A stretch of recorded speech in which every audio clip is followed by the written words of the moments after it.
Hello students. आज की इस वीडियो में हम क्लास 9 का चैप्टर 8 क्वाड्रिलेटरल की एक्सरसाइज 8.2 का इंट्रोडक्शन कवर करेंगे। तो चलिए स्टार्ट करते हैं अपनी नेक्स्ट स्लाइड से। सो स्टूडेंट्स, हमारी इस एक्सरसाइज में 8.2 एक्सरसाइज में बेसिकली हमें पढ़ना है मिड पॉइंट थ्योरम। बहुत मोस्ट इंपॉर्टेंट थ्योरम है, पेपर में 90 to 95% चांसेस है बेटा आपकी ये थ्योरम जरूर आती है प्रूफ करने के लिए। तो पहले समझते हैं मिड पॉइंट थ्योरम क्या होती है, फिर हम इसका प्रूफ देखेंगे कि प्रूफ कैसे होगा। ठीक है। मिड पॉइंट थ्योरम ये कहती है कि भाई एक ट्राइंगल है, ठीक है, ए बी सी क्या है, एक ट्राइंगल है। अगर किसी भी दो साइड्स पे मिड पॉइंट को हम ज्वाइन करते हैं, किसी भी दो साइड का मिड पॉइंट लेके क्या करते हैं, उनको ज्वाइन करते हैं। यहाँ पे डी और ई क्या है, मिड पॉइंट्स है। और अगर इन मिड पॉइंट्स को हम ज्वाइन करते हैं तो ये जिस पे हमने पॉइंट नहीं लिया ना, तो वो थर्ड साइड के पैरेलल होता है। तो डी किसके पैरेलल हो जाता है, बी सी के। और जो डी होता है ना, वो हाफ भी होता है बी सी का। जो डी होता है वो क्या होता है, हाफ भी होता है बी सी का। तो ये कहती है हमारी मिड पॉइंट थ्योरम। दोबारा समझो मैं क्या कह रहा हूं कि भाई एक ट्राइंगल है, ट्राइंगल की दो साइड्स पे हमने दो मिड पॉइंट्स लिए, उनके मिड पॉइंट जानते हो ना, इनके एग्जैक्ट मिड का पॉइंट, दो मिड पॉइंट लिए, उनको ज्वाइन करा। तो ज्वाइन करने के बाद जो ये थर्ड साइड है ना मेरी ट्राइंगल की, वो लाइन इस लाइन के पैरेलल होगी। और जो डीई है, जो ये मिड पॉइंट को हमने ज्वाइन करा था, वो थर्ड साइड के हाफ भी होगा। अगर ये 10 है तो ये 5 होगा। ठीक है। ये कहती है बेटा हमारी मिड पॉइंट थ्योरम। अब देखते हैं इसका प्रूफ, कि आपको पेपर में जब ये आएगा कि भाई प्रूफ करके दिखाओ मिड पॉइंट थ्योरम। देखो पेपर में भी क्वेश्चन दो तरीके से आ सकता है, proof that mid point theorem, proof that mid point theorem ये लिखा सकता है, या ये लिखा सकता है the line segment joining the mid points of two sides. अभी मैंने आपको ये तो बताया, एक ट्राइंगल है,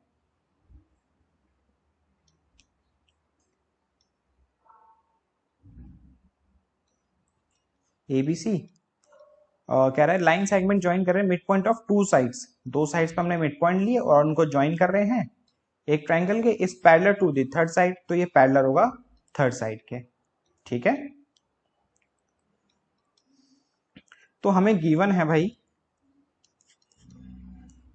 D and E is the mid point, हमें ये गिवन है।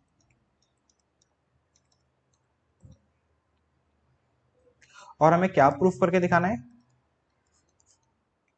कि डीई जो है, ये जो डीई है पैरेलल है किसके, बीसी के, और जो डीई जो है हाफ ऑफ बीसी के भी इक्वल है। ये दो चीज हमें प्रूफ करके दिखानी है। ठीक है। तो देखो भाई कैसे करेंगे, सबसे पहले हमें यहाँ पे करनी पड़ेगी एक छोटी सी कंस्ट्रक्शन। अब वो कंस्ट्रक्शन क्या है, हमें एक लाइन बनानी है जो ए बी के पैरेलल हो। हमें एक सी से एक ऐसी लाइन बनानी है जो क्या हो बेटा, ए बी के पैरेलल हो। तो इसको मान लेते हैं, मान लो थोड़ी सी लाइन बनाते हैं।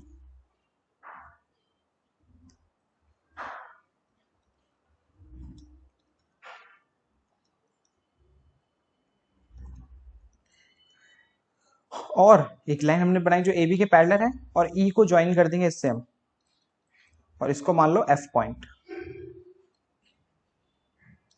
ठीक है।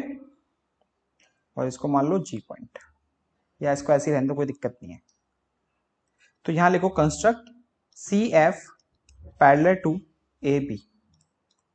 एक सी एफ लाइन बनाई जो हमने क्या है, ए बी के पैरेलल है, और E and join E to F, and join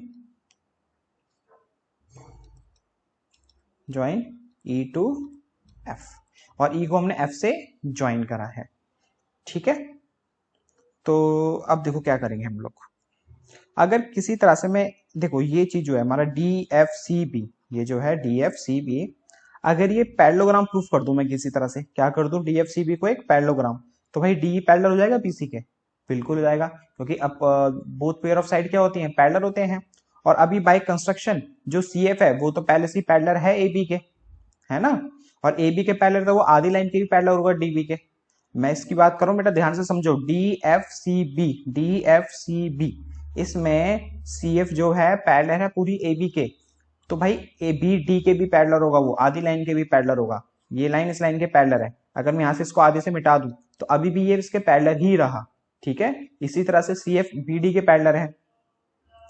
अगर अब ये भी इसके पैरेलल हो जाए, बेसिकली यही तो प्रूफ करना है, ये कब होगा, जब ये एक पैरेललोग्राम हो जाएगा प्रूफ हमारा। तो इसको पैरेललोग्राम प्रूफ करते हैं हम पहले। तो देखो ये ट्रायंगल और ये ट्रायंगल ले रहा हूं मैं पहले, ठीक है, इनको कॉन्ग्रेंट कर रहा हूं, तो इससे मिलेगा क्या, देखो पहले बताता हूं आपको, पहले दो ट्रायंगल को कॉन्ग्रेंट कर लेते हैं। Triangle A D E and C F E. अब इन दोनों ट्रायंगल में देखो जो ए बी लाइन है वो सी एफ के पैरेलल है, तो भाई ये एंगल इस एंगल के इक्वल हो गया बाय ऑल्टरनेट इंटीरियर एंगल। अच्छा, ऑल्टरनेट इंटीरियर एंगल पता है कैसे चेक करते हैं, जहां भी जेड बन रहा हो ना ऐसे, तो इसका मतलब समझ जाना वो कैसे एंगल्स है, ऑल्टरनेट इंटीरियर एंगल्स है।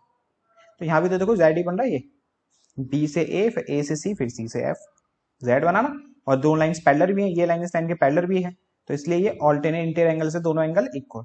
इसको 1 मान लो और इस एंगल को 2 मान लो, तो यहां लिख लो एंगल 1 इक्वल एंगल 2 के बाय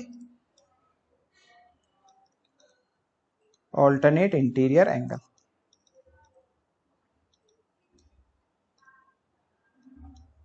और ई मिड पॉइंट है, AC का E क्या है, मिड पॉइंट, तो AE किसके इक्वल हुआ, EC के, तो क्या लिखोगे AE इक्वल टू EC।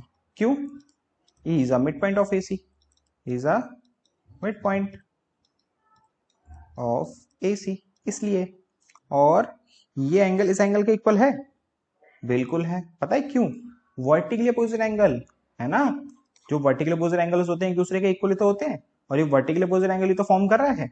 तो इस एंगल को देखो, नाम भी लिख सकते हैं हम AED में 1 2 ले लेता हूं ताकि थोड़ा इजी रहे, तो इसको मान लेते हैं एंगल 3, और इस जगह नहीं है, काम करो नाम ही लिख दो यार, तो इसे जगह नहीं बोल रही, तो इस एंगल का नाम है बेटा देखो AED, और इसका नाम है FEC, और ये दोनों एंगल इक्वल है bye vertically opposite angle.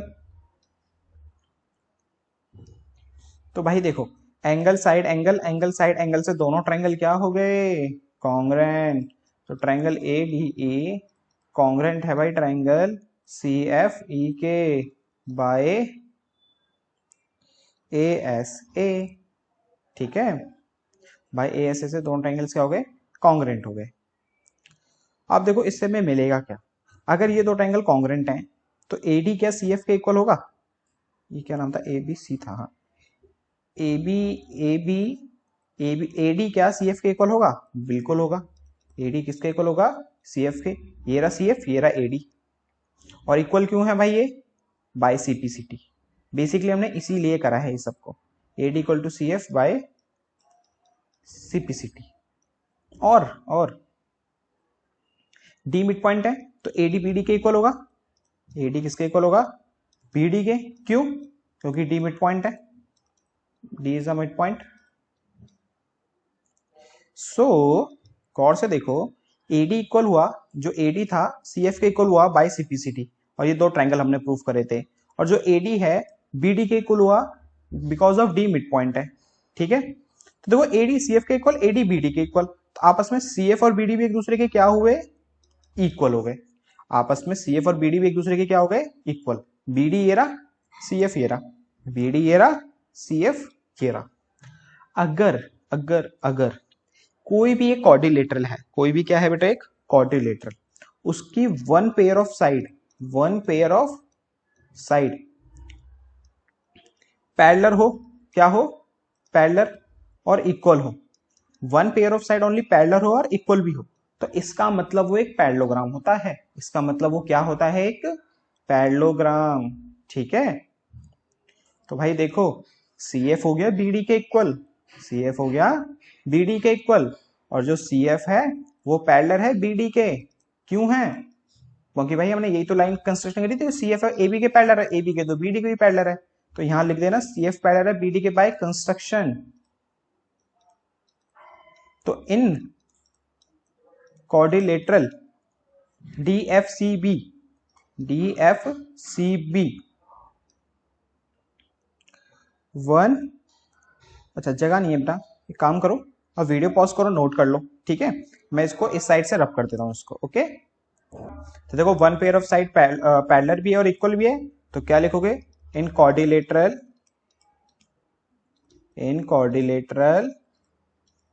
D F C B, in quadrilateral D F C B E one pair of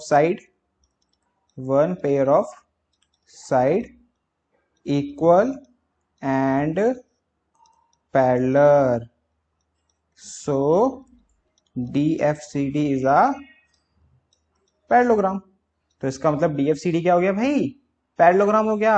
अगर DFCD पैरेललोग्राम हो गया तो DE parallel to BC, so DE parallel to BC, यही तो proof करना था, है कि नहीं, DE parallel to BC।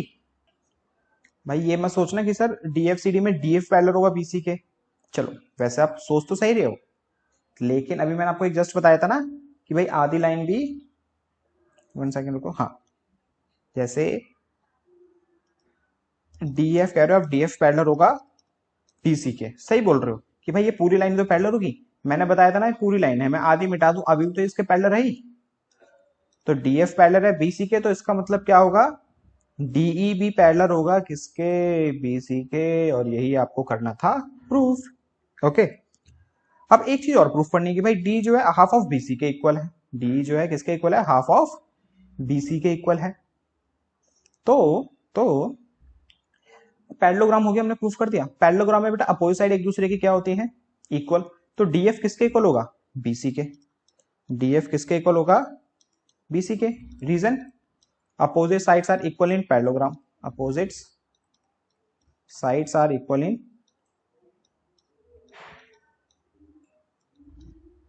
parallelogram। तो देखो DF जो है पैरेलल है BC के, DF जो है BC के पैरेलल है, इसको हटा दो यहां से,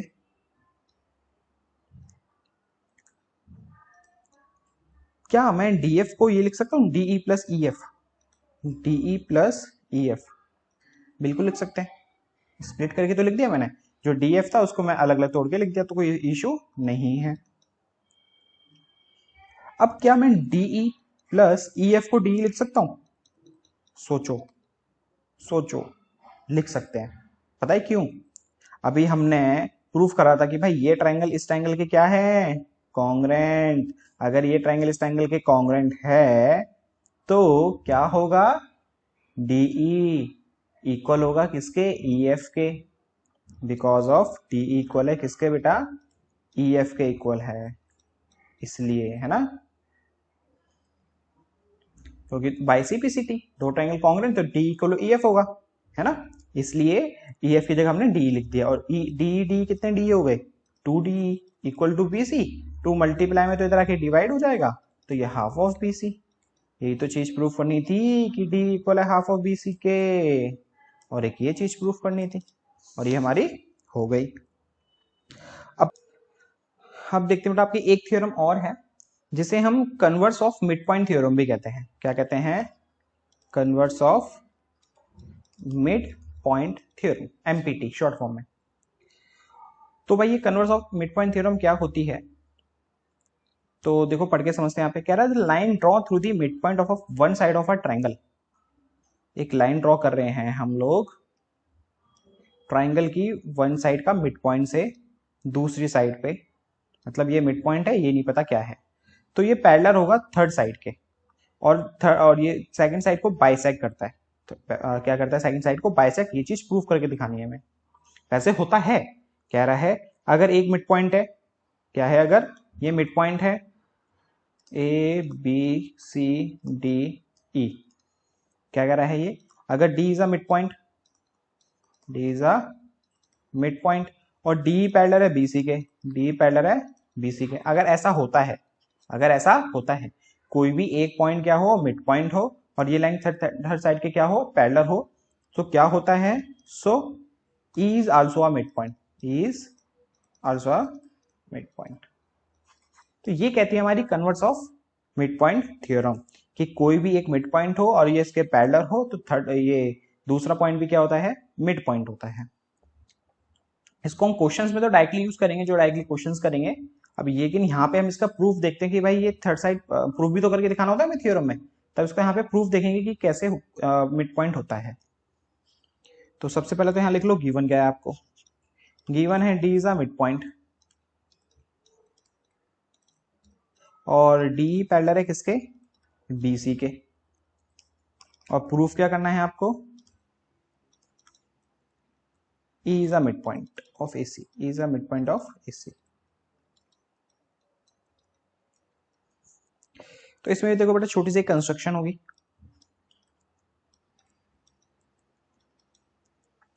ये वो क्या है construction, same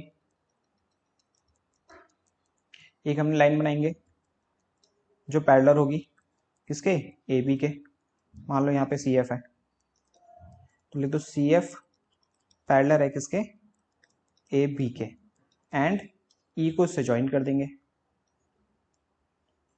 E join to F, E join to F. ठीक है, अब आपको प्रूफ करना है कि ई मिड पॉइंट है। अगर मैं किसी तरह से ये दो ट्रायंगल्स क्या कर दूं, कॉन्ग्रेंट कर दूं, ये ट्रायंगल और ये ट्रायंगल क्या कर दूं, कॉन्ग्रेंट कर दूं, तो भाई बाई सीपीसीटी AEEC के इक्वल हो जाएगा कि नहीं हो जाएगा, बिल्कुल हो जाएगा। अगर AEC के इक्वल है तो E क्या है, मिड पॉइंट।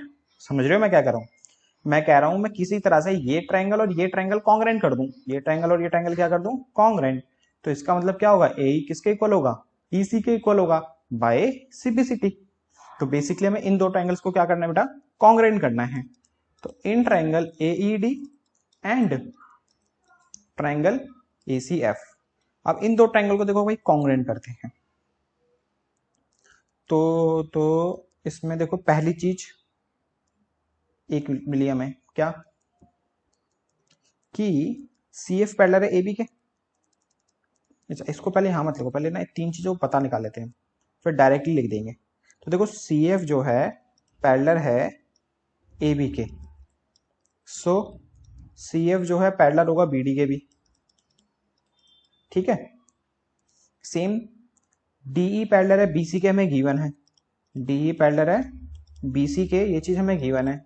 सो अगर DE पैरेलल है तो पूरी लाइन भी तो पैरेलल होगी DF, तो DF भी पैरेलल हो गया किसके, BC के। समझ रहे हो मैं कह रहा हूँ DE ये रहा, मान लो BC ये रहा, ये लाइन इस लाइन के पैरेलल है, मैं इसको आगे और बढ़ा दूं, अभी भी तो इसके पैरेलल ही रहा, बस वही चीज कह रहा हूँ मैं यहाँ पे आपको। तो देखो CF पैरेलल हो गया DB के और DF पैरेलल हो गया BC के, तो DFCB क्या बन गया, एक पैरेललोग्राम। तो DFCB इज अ पैरेललोग्राम, तो DFCB एक पैरेललोग्राम बन गया। अगर ये पैरेललोग्राम बन गया तो भाई CF BD के इक्वल होगा, बिल्कुल होगा, CF इक्वल होगा BD के। क्यों because of by opposite sides are equal in parallelogram, opposite sides are equal in parallelogram, इसलिए। और AD इक्वल है BD से पहले से ही, AD इक्वल है BD के पहले से ही। क्योंकि भाई D मिड पॉइंट है, D is a mid point. समझ रहे हो, अब देखो ये इसके इक्वल हो गया और D मिड पॉइंट था इसलिए AD BD के इक्वल हो गया। तो यहां से हमें ये मिल रहा है BD CF के भी इक्वल है, BD AD के भी इक्वल है, तो आपस में CF और AD भी क्या हुए एक दूसरे के equal. So CF equal to, so CF equal to AD, तो भाई CF इक्वल टू AD। तो देखो इन दो ट्राइंगल्स के लिए एक चीज मिली, इस चीज के लिए हमने ये सारी चीजें करी हैं। ठीक है, अब देखो और बाकी चीज कहाँ मिलेंगी हमें, ये मिली और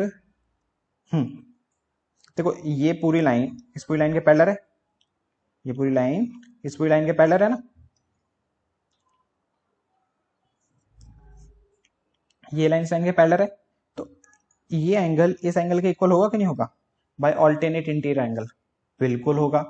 और इसी तरह से ये एंगल इस एंगल के इक्वल होगा कि नहीं होगा, क्योंकि ये लाइन इस लाइन के पैरेलल है, तो ये भी होगा बाय ऑल्टरनेट इंटीरियर एंगल। तो ए एस ऐसे दोनों ट्राइंगल्स क्या हो जाएंगे, कॉन्ग्रेंट। बस इतना सा लिखना है आपको। तो in triangle ADE and CFE, इन दोनों ट्राइंगल में देखो CF इक्वल है AD के, जो ये CF है AD के इक्वल है। क्यों? By proof above, proof above. और नाम प्लॉट करते हैं इनको, मान लो इसको मान लेते हैं एंगल 1, इसको मान लेते हैं एंगल 2, इस एंगल को मान लो एंगल 3 और इस एंगल को मान लो एंगल 4। ओके, तो देखो एंगल 1 इक्वल है एंगल 2 के और एंगल 3 इक्वल है एंगल 4 के, because of alternate interior angle. Short form में लिखा है बेटा मैंने AIA। तो बाय AS से दोनों ट्राइंगल क्या हो गए, कॉन्ग्रेंट। तो ट्राइंगल ADE कॉन्ग्रेंट हो गया ट्राइंगल CFE के बाय ASA। अगर ये दो ट्राइंगल कॉन्ग्रेंट हैं तो भाई AE equal to EC, AE equal to EC। यहां लिख लेते हैं इसको, AE इक्वल टू EC। ये इक्वल क्यों हुआ भाई, AE जो है इसी के इक्वल क्यों हुआ, बाय CPCT, बाय CPCT। अब अगर ये AE भाई इसी के इक्वल है तो क्या प्रूफ हो गया, इज अ मिड पॉइंट।